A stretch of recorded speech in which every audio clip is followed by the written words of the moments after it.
अमित अपहर अमित अपहर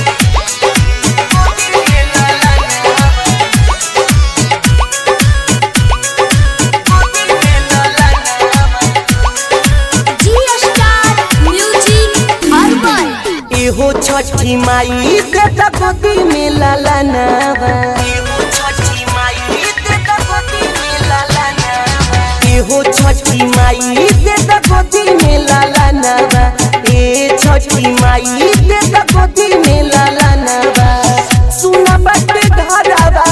सुना बटे घरावा सुना बाया गानावा ए हो छठी माई के गोदी में लाला नावा हो छठी मैया ते गोदी में लाला नावा डीजे अमित अपहर अमित अपहर हो छठी मैया ते गोदी में लाला नावा मिक्स बाय मनोज माही गोदी में लाला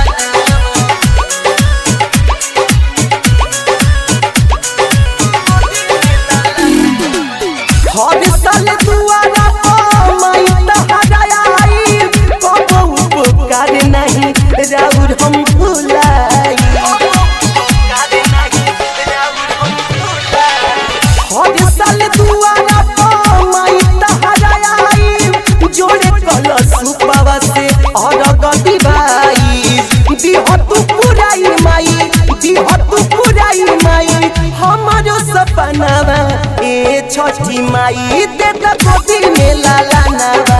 ए हो छठी मैया ते गोदी में लाला नावा डीजे अमित अपहर अमित अपहर ए हो छठी मैया ते गोदी में लाला नावा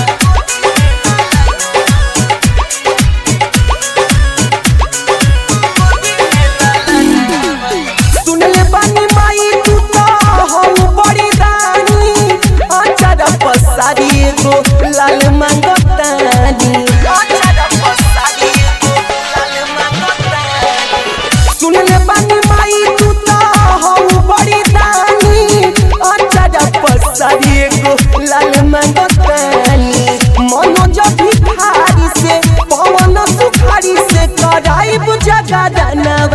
ए छठी माई ते गोदी में लाला नावा ए हो छठी माई ते गोदी में लाला नावा डीजे